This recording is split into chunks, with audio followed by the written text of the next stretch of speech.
Let's get back to our guest. Our guest tonight is Alan Roberts. His book is called From Atom to Omega, An Anatomy of UFO Phenomena. Go check out his website at FromAtomToOmega.com. Again, Alan, thank you so much for taking the time to be here with us. I'm really glad to do it, Pat. It's, you know, this whole subject of creation and you know, the Bible, of course, and I'll be cautious. I'm going to try. I mean, it's something, and I definitely respect you for what you do.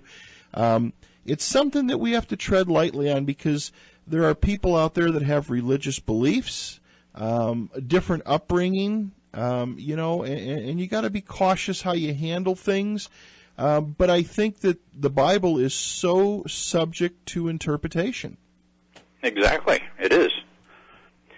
You know, actually, I've been asked a couple of times why I haven't, you know, in the book gotten into the gods of these other, well, like the Roman gods and the Greek gods and all of that stuff. But you know, when you look at even in the Hindu and Muslim religions and all of these religions, basically they're saying almost the same thing that is recorded in the Judeo-Christian Bibles, but you know, from a slightly different perspective, different terminologies. But basically, what they're saying is creation started when a god or gods came down from the heavens and created the human race through an individual or one way or another. But you know, the basic scenario is really the same. And that's why I didn't get into, in the book, into these other religions. I pretty much followed what the Judeo-Christian Bible has because it laid it out so simply. And it's, like I said, it seems to be a blueprint of their plan that I think whether the stories are true or not, whether they're in proper sequence and the whole, it doesn't really matter when you look at the way the sequence is laid out. And I think that was done on purpose. Somebody guided the hands of these people that created these stories and to put them in the sequence that they are. Because if you look at historically, if you check the sequence of these events, if they even occurred at all, I mean, a lot of them are completely out of sequence from what the way the Bible has it laid out. But that's why I really seriously wonder if, you know, the Bible isn't a blueprint of their plan, because the way it's laid out, it's pretty much suggesting what extraterrestrials have been up to for the last 4,000 or 5,000 years. Right. And it kind of explains, you know, what they're doing to expedite the evolution of the human race. And the reason for that, like I've cited, is because apparently they're aware of something that's going to happen to our planet that we don't know about. But, you know, it's a long way off, maybe later in this millennium or even the next millennium. But, yeah, it won't happen in our lifetime, so we don't have to worry about it there. But well, and maybe it will. Who knows? Yeah, true. You don't know. Well, the reason I think the evidence alluding to the fact that it's going to be in the future is because of the way they've accelerated our technology to get us into space in the middle of the 20th century. And we know it's going to take several centuries to perfect the technology we need to be able to travel around the galaxy. And until that becomes a routine thing, which, like I say, is going to take several centuries at least, maybe 8 or 9 centuries. But that being the case, then whatever's going to happen is probably going to happen sometime after the point where we are able to make these trips to other worlds around the galaxy and find another planet to live on. You want to take another call? Sure. All right. Sure. Caller, you're on with A.R. Roberts. Oh, good evening, gentlemen. Good evening. You know, here's my main question for this guest that you have tonight. Sure. And that is, there's something that I've always wondered about, and it goes back to the main pillar of Judeo-Christian theology, okay? And that is that people have to be controlled. I have always felt that way. And I look at it this way, that Moses went to Mount Sinai and came back down with the 10 Commandments. Would you not agree that that is the pillar of the whole Christian thought was how to behave, because I believe that his tribe was out of control, and he had to do something. So I believe that Moses wrote the commandments himself to get his tribe under control and appealed to them through their own superstition, and they bought it. That they were absolutely afraid of God, and thereafter it was successful to a point. That you must obey, or else God will get you, not me. Because they didn't fear a king or a man, but they did fear the unknown. Now, what do you think about that? God worship didn't begin until after Adam. While they were in the garden, there's no evidence of any sacrifices being made to God or any worshiping of God. That didn't start until after they were kicked out. And that's when I think these extraterrestrials found it necessary that they couldn't make themselves known for who they really were, and maybe until things are brought under proper control, which is still going to be in the future. As far as the laws of Moses, yeah. When you look back before that, I mean, in the history, you've got Hammurabi, who created a whole bunch of laws that pretty much cover the same thing that's in the Ten Commandments, plus a whole bunch of other areas. So, and according to the scriptures, it says that God created them. Then after Moses came down and destroyed the tablets, when he saw what the people were doing and idol-worshiping a golden calf, the Lord told him to chisel out another set of tablets and bring them up, and that he would again write them down. But then further on, as you read through I'm mistaken there. The Exodus stories there, it turns around and says that Moses wrote them down per orders of the Lord. So, there's a lot of conflicts in the Bible, and I highlight a lot of that in the book. I mean, there's so many inconsistencies that all the stories in the book that cannot be considered a factual record of history. There's just no way. In fact, there was really no such thing as a Bible until about 300 years before Christ, and that's when the Hebrew leaders began to incorporate the stories in the 5 books of Moses into the Hebrew doctrine. That was basically the start of, if you want to call it, religion. Religion itself, organized religion, didn't start until after Christ's time, when the churches were founded, and then it just went out of control because all these different countries and all the bishops in all these different countries were interpreting scriptures in the way that they felt they wanted to interpret them. And that's why Hello? You there, Alan? You kind of broke off. Oh, I'm sorry. Can you hear me now? The gist broke off. Okay. Yeah. So the evolution of the Bible involved people interpreting these scriptures in all kinds of different ways, and that's why Constantine ordered all these bishops to the Nicaea to try to straighten out the problem. Because I believe there are no commandments from God. I believe it's all a man-made construct. Well, I don't think it was God. I think it was extraterrestrials. To control tribes and to control behavior. Hey, guys, I got to take a quick commercial break. You want to stay through and put you on hold? All right, thank you. We'll have you hold on. All right, everybody, welcome back to Fringe Radio with A.R. Roberts. So it's so many different thoughts on the subject, Alan. There sure is. Well, like the gentleman was saying, on Mount Sinai, when Moses went up to receive the Ten Commandments, it was not God that was up there. This being that called himself the Lord. He was in his craft hovering in a cloud above the Israelites' camp. He was there pretty much for the 40 years that they were in the desert.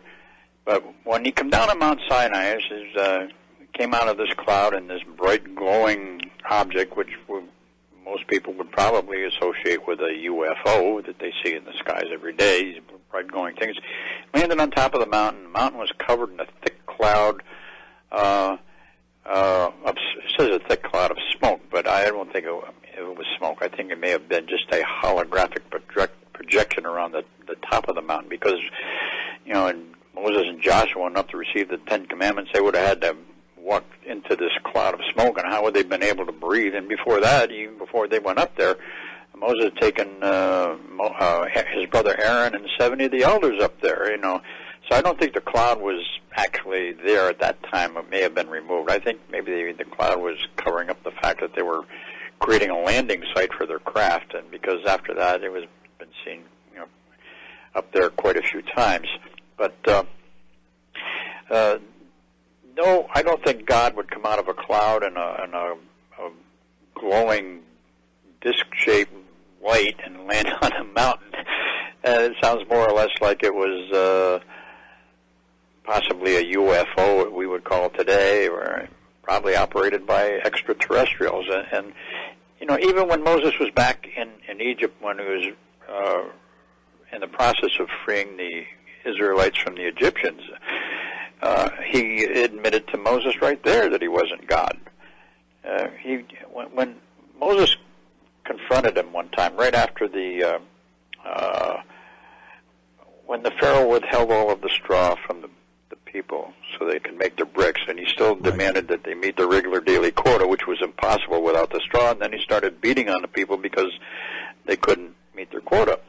And this really got Moses ticked off, and he met with the Lord a few days later, and he was really angry. He wanted to know why he was letting the Pharaoh get away with it, and all the Lord did was tell him, hey, don't worry, things are going to get better. And it was right at that point is when he said he had appeared to at the burning bush. He said when he first contacted Moses at the burning bush, he said, I am the God of your father, the God of Abraham, the God of Isaac, and the God of Jacob. And then when Moses was confronting him, he repeated the fact that he told these men, had presented to these men as God Almighty, but he never revealed who his true identity was, which he said, by my name the Lord, I did not make myself known to them. Well, if he was God, why would he go by my name the Lord? So you're talking about two different entities here. And he didn't, who was the Lord? All indications from everything that's written in the Bible about him, he's riding around in this glowing craft that's which is concealed in the cloud over their camp all the time that they're in the desert. And the Bible is confusing the two terms. I mean, in one instance, when he encountered Moses at the burning bush, first it says it was an angel that appeared in the burning bush, and then all of a sudden, a few sentences later, the angel all of a sudden is God. And this is to a lot of misunderstanding about, these are religious interpretations. I mean, the Bible's been translated and edited by different people so many times, a lot of times for political agendas. And because the stories were passed down in oral tradition for a few thousand years before they were ever written down, I mean, you can't tell me that these stories didn't change in context over the years by people who put their own spin on them as they were telling them. I mean, you can't tell a story to one person today, have him turn around and tell that story to somebody behind him, and then him turn around and tell, by the time it gets to the 10th person, you got a whole different story. And you can do that in 10 minutes. And when you look at the thousands of years that all these stories are passed along, you really have to wonder. Exactly. And his call, the caller that called in, I want to thank him. That's really a warranted question. And again, I'm going to be careful how I tread here. But sometimes I feel that the Bible, I'm going to make this statement and be careful when I say this. Could it have been, can it possibly be, could it have been, like he stated, a book of rules to keep order to a society? We know that, as human beings, we know that most of us, I would say, probably 95% of us, we know that there are laws out there that are on the books that if we don't obey them, if we steal, if we rob, if we kill, if we go hurt people, there's going to be consequences. And back then, the courts like we have today, they didn't exist. I think it was just I think a lot of it, I'm not saying that it's not necessarily people didn't experience it or there's not truthfulness to it, but I sometimes do wonder if it's a collection to keep order, to keep the old proverbial term, the fear of God in somebody. Well, I'm sure it was.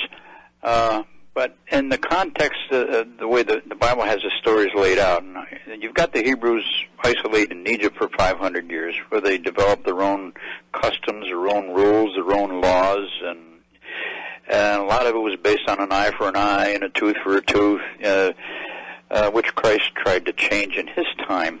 He emphasized more love and compassion, turn the other cheek, love your enemy. But what had to be done with this indoctrination process that I said took place during the 40 years in the desert,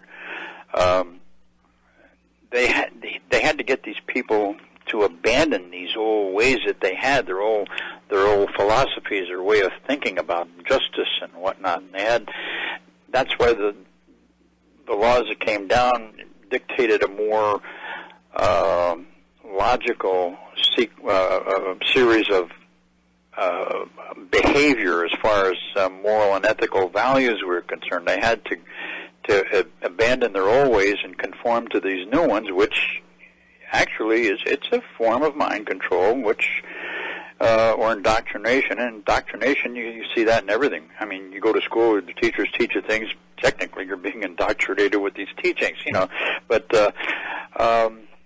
Hammurabi, he came out. I wish I knew. I don't have all the information on him, but I know he came out with a whole bunch of laws. I think long before the time of Moses, and I may be wrong about that. I'm not sure when he lived. I never really got into him that much, but I know I heard something on one of the documentaries not too long ago about all the laws that he had come up with and how practical and logical they were, and they covered. In fact, even in the Bible, there's really more commandments and laws than what Moses brought down from the the top of the mountain there. So if you read through the whole Bible, you can see where these different ideas are coming through. But religion, to me, I think religion is using it more to control the minds of the masses, and religion is a big business today in most cases. Sure. And then you got the cults that they all were derived from these different religions, and look at Marshall Applewhite and David Koresh and what's his name over in Guyana there, Jones. Jim Jones, yeah. Jim Jones, yeah. I mean, these people are manipulating God in such a ways that they're trying to control people with all kinds of crazy, insane ideas, and a lot of them are just time bombs waiting to go off, which we've seen with Jim Jones and David Koresh, and But religion, to me, I think religion is probably the worst thing that man ever invented, because you look at it today. I mean, you got these fanatics out there that want to kill everybody that's not a Muslim, and it's really stupid. If they all believe in one God. Supposedly, it's the same God, but they all view him in a different way. I mean, why?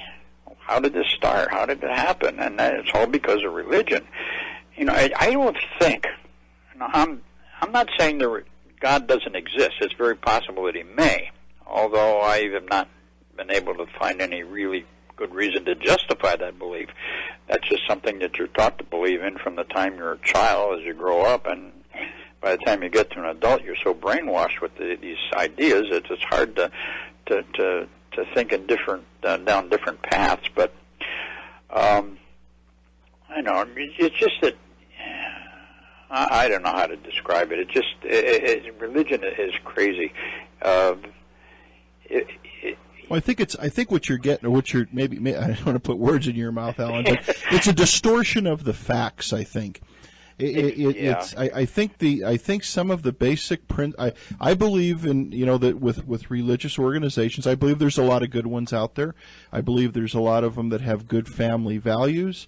But I think it's that human interpretation.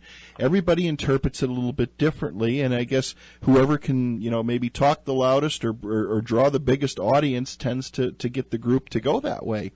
And again, I think a lot of it's just based upon somebody's interpretation. And if you get a few people to listen, well, it's complex without a doubt. Yes, for sure. And when you look at it, a lot of people are very gullible. People have been taught to believe that they should believe, or that they have to believe, or they want. A lot of people want to believe because they were taught that's the way it's supposed to be. I mean, you don't need God to tell you how to live a moral and just life. Right. I mean, I think everybody inherently knows the difference between right and wrong, good behavior, bad behavior, and the way religion has it, to adhere to these things, you have to believe in God, and I don't think that's the case.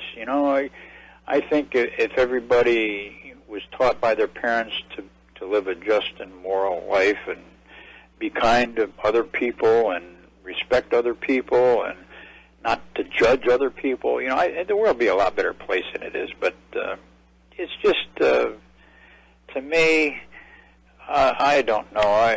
Maybe I'm crazy, but to me, like I said, I think religion is the worst thing that man ever invented, because a lot of things could be done the right way without religion. And, if they want to believe in God, that's fine, but gee whiz, it's gotten, the whole concept has gotten so out of proportion in so many ways with all these different religions and whatnot. And I think that's something that these extraterrestrials had hoped to avoid, but because things got kind of out of kilter in the Garden of Eden, and then you got the negative genes that Adam is actually, that's probably what original sin is, that I think the nuns always taught us that we're born with original sin on our soul. And as I grew up in the Catholic religion, and I always thought that's crazy. How can we be guilty of a sin before we're born? But once I got into studying the Bible and the Scriptures, I think original sin is really Adam's defect. I mean, we've all been affected by it to some degree, because there were a lot of survivors, and the flood supposedly wiped them all out, but that's not true. I mean, there were survivors in the destruction of Sodom and Gomorrah. There was supposedly the town of Zoar was supposed to be destroyed, but that they saved that town so Abraham's nephew Lot and his family could have refuge there. So obviously that was a corrupt city, and all the people of that city, obviously they survived since it wasn't destroyed. So you got all these descendants of Adam's line that did survive and mixed in, and eventually they were spreading their negative genes throughout the world. And I don't think it's been completely obliterated. I think it's all that we've inherited a lot of these genes along the way, and it's just the way it is. I mean, it's not as prevalent today as it was, say, back in the Garden of Eden or through Adam's descendants, but, it's still there. And you even show it, and they supposedly eliminated all of this stuff with the flood, but then Noah's grandson allegedly committed sodomy on him. When Noah got drunk from drinking too much wine, he was naked, laying down in his tent, and his grandson Canaan. And when you look at a couple chapters later, all the descendants of Canaan migrated toward Sodom, Gomorrah, Admah, Zeboim, and Zoar, the cities that were so corrupt they were allegedly all slated for destruction. So obviously some of that survived in Noah's children, but I don't think it was from Noah himself. I think there's a good possibility that Noah himself was a hybrid, but his wife wasn't. She was descended from the line of Adam's descendants, and I think a lot of that negativity, well, not a lot of it, but I think some of it carried through in her genetics, and she passed them on, well, to to one of their children, who passed it on. It probably didn't manifest in the child, but it manifested in Noah's grandson. So you know, look at the bloodiest of wars, or all the religious wars. Yeah, it's all over religion. I mean, what's going on all over the world? The Middle East, they've constantly had wars, and it's all over religion, religious beliefs. I mean, it's crazy. All right, everybody, welcome back to Fringe Radio. Our friend A.R. Roberts is joining us tonight. Alan, we got quite a few questions sent in, and you've covered a lot of them, but I'm going to go ahead and throw a few of them out to you there and get your thoughts on it. How's that sound? That sounds good. The biblical, this comes from our friend Bill in upstate New York, the biblical account may indicate some sort of alien intervention.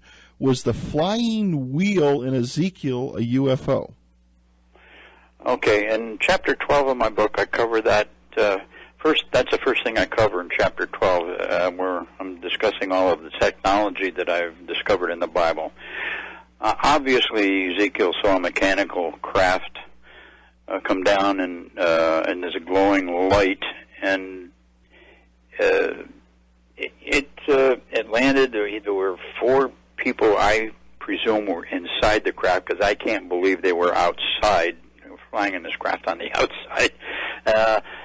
And he heard a voice coming from the top of the craft. He looked up and he saw this being standing there. And he described them all as human in appearance. Now, when the 4 men inside, he described as having 4 faces. Well, that's totally illogical. I mean, one was the face of a human, the face of an eagle, the face of an oxen, and I forgot what the other one was, a lamb, sheep or lamb or something. I think they were emblems on the outside, you know, on the front of their uniforms. And the fact that this thing bounced up and down so many times, his whole book is about all of the information he was given through visions and dreams. So why was this first contact kind of face-to-face? Now, if they were angels, I mean, all of the angels described in the Bible, they never described the clothes they were wearing, except for in this case, and that doesn't conform to a normal visit by these angel beings. So I think, you know, they were dressed in metallic style fabrics that was reflecting the interior lights of this craft off their faces and clothing. He said the guys inside looked like glowing torches, and the man on the top he described as, I believe this guy on the top probably climbed out of an open hatch, and the light from inside the craft was reflecting off of his clothing. It says, from the waist up, you look like glowing metal. So there, right away, you kind of assume that he's probably wearing some kind of a metallic fabric uniform.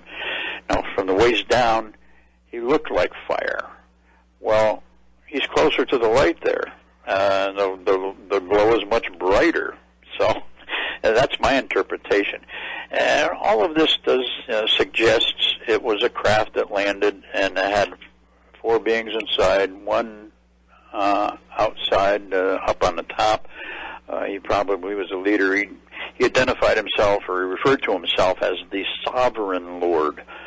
So, and he gave Ezekiel a lot of information about things that were going to happen and whatnot. So how could he know about these things that were going to happen unless they were somehow involved in creating these events? And I think a lot of these events were created for specific purposes that led to winning wars and losing wars, and all aspects that the Bible describes. But to me, that is a very good description and a very good reason to believe that extraterrestrials were involved, because who had flying craft?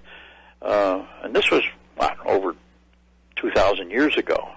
So, and the fact that he described it as metallic, but there was no glow or aura around it after it landed. I mean, when you look at the UFO reports today, like the Huffman incident, Huffman, Texas, Vicki Landrum and their grandson. This diamond-shaped craft come down, was hovering over the highway, was bouncing up and down very erratically. It would get close to the ground, emit a burst of flame, and rise and hover above treetop level. And these people were exposed to a severe dose of radiation. And there was the glow of this thing was, lighting up the trees surrounding this craft. Now, in Ezekiel's case, the only mention of a glow he saw around the craft was when he first sighted it in the sky. And it seems like they switched to a different type of a propulsion system for his safety, maybe a manual type of thing that maybe did have some kind of a rocket propulsion or something. But I don't know. But the fact that there was no glow around it after he landed, had there been one, it probably would have hurt his eyes, and he would have been exposed to radiation exposure like Betty Cash and Vicki Landrum and their grandson. They experienced a severe dose of it. Betty Cash eventually died from it. So, to me, it's a good indication that there was aerotechnology involved in this encounter that Ezekiel had. And I go through it verse by verse, and every little detail describing the thing. It would take too long to do it here because I don't have all that information in front of me anyway. But there's so much in there that you really have to. Well, when you see what I've written down, the way I've laid it out, it makes a lot of sense, and I think it's a very good indication of extraterrestrial involvement in biblical times. Gotcha. Another question is, it says, Alan, do you think that the Coyame incident, spelled C-O-I-A-M-E incident in Mexico, is similar to Roswell and that the U.S. recovered a craft? That's very possible. That's been investigated by a lot of people. The UFO hunters, if you ever watched that program, they went down there and they found, I think, traces of the wheels of the aircraft that got hit by this thing. But apparently something did happen. But we weren't there, and all the information is really sketchy. You don't know, and you can't believe everything you hear and read about these cases. Because I think I cited that in one incident happened to me when I was back in 1955 when Donald Kehoe wrote up a sighting that we supposedly had when it was really a sundog, Right. And he put it in his book as a legitimate sighting, but, nobody ever contacted me to verify the story, and I don't know, Jim Roddy was there. He's the one that described this thing looking like an inverted dessert dish, and that's the description that Kehoe used in his book. So, but it was totally wrong. I mean, the sighting that he described was really an event of nature, and a sundog is just a bunch of ice crystals in the atmosphere that refract or reflect sunlight, which usually in the morning, and at this time the sun was just below the horizon. The morning glow was there, but the sun was just in the process of coming over the horizon and was hitting these ice crystals up in the air. And I didn't know what it was at first. I just until the thing finally disappeared when the sun came up. That's when I realized what it was, and didn't know about sundogs, and except that I just happened to read an article on them a few weeks before when I was in the barbershop getting a haircut. Picked up a science magazine that had an article on it, and that's how I eventually recognized what it was. I didn't know what it was at first because I'd never seen a sundog before, and I've never seen one since, actually. But so you can't. You got to take everything that you see and hear, with a grain of salt, because some of these programs they tend to maybe just a little bit sensationalize more than they probably should. Wishful thinking. And I tried not to do that in my book. I tried to, just lay the facts out as I saw them, and I didn't try not to embellish anything. Just tell it like it is, or at least how I saw it to be. So sure. What do you think? We hear about different crashes. You've got Roswell and in this incident, and of course Kecksburg, and there's so many different ones. What's your take, Alan, with these? If these extraterrestrials, aliens, whatever we want to call them, maybe, I sometimes at the end of the day I start to think that maybe they're just us in the future coming back through time or through different dimensions. I think that I think time and space and interdimensionality is so complex, and yet maybe it's so simple. You kind of, it's like UFOs. People see these flashing lights in the sky. If the race is so intelligent, what do they need lights for? First of all, because they can avoid just about anything, again, and can that be wishful thinking upon what people think they're seeing? Or again, are they seeing of this world craft versus not of this world craft? But these crashes and these different things that happen, what's your interpretation on that? Do you think it's just something went wrong? I know Roswell, now, so many different theories, but said there was a lot of thunderstorms in the area. Did radar cause a problem? Did this saucer get hit by a lightning bolt? What's your thought? That's one theory, yeah. Well, if you look back at Ezekiel's encounter, the way the thing was bouncing up and down, I think they had mechanical problems. I think when the thing came down, it should have, just landed and settled down on the ground. But I think what happened when they switched over to this other propulsion system, they were having trouble with the landing gear. At least that's how I kind of interpret it. I mean, the gear should have locked into place when it touched down, but it didn't. They had to rev the engine, rise into the air, and try again. Eventually, the gear locked into place, and the wings that were supposedly behind these men that went down after they finally landed, I think that locked the landing gear in place. As far as these crashes goes, I don't think their technology is really that infallible. Lights on the craft, I assume that's part of their technology of whatever they're doing. And some of these lights appear to have different effects on different people. They seem sometimes to shoot out different colored rays, like the one that hit Travis Walton. He described it as a blue-green beam that shot out of this craft and hit him.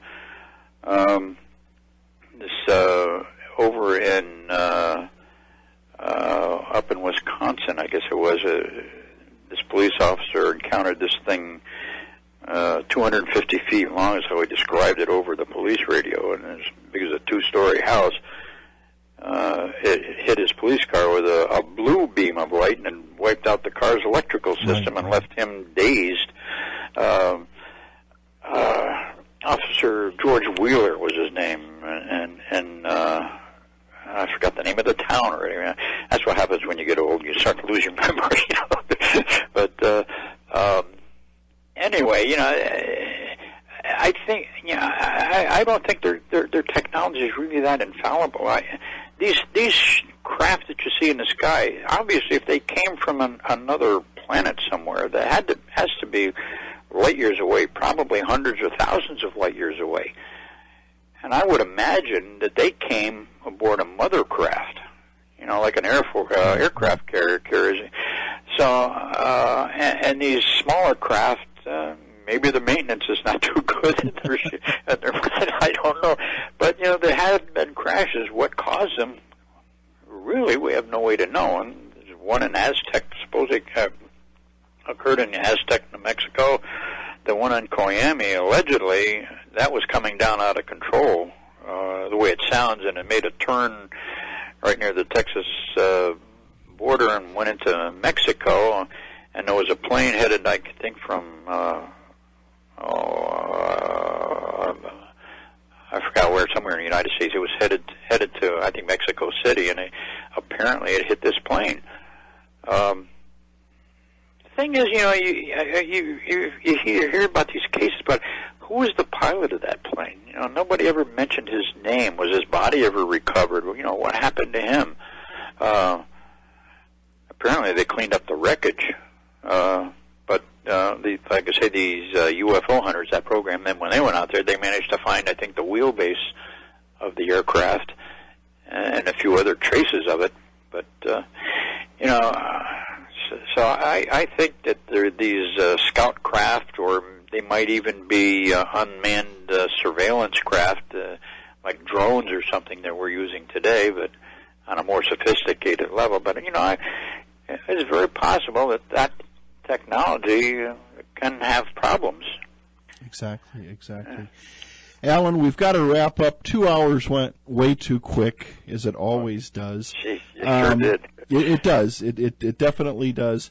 Your website again is from Adam2Omega.com. The book is called From Adam to Omega, an Anatomy of UFO Phenomenon.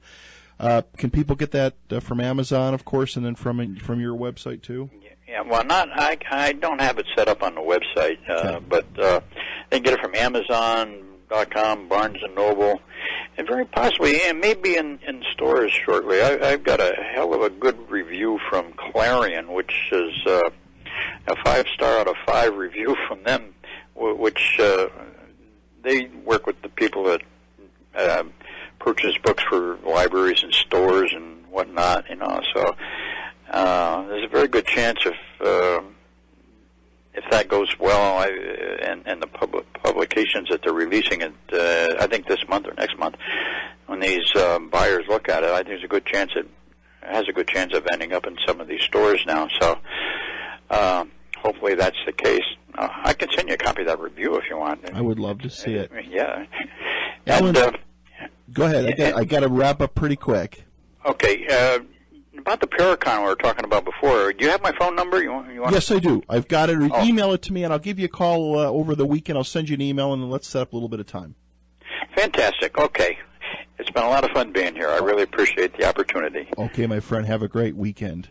Thank you. Happy Thanksgiving. Thanks, and same to you. Thank you. All right, A.R. Roberts, go check out his book, From Adam to Omega, an Anatomy of UFO Phenomenon.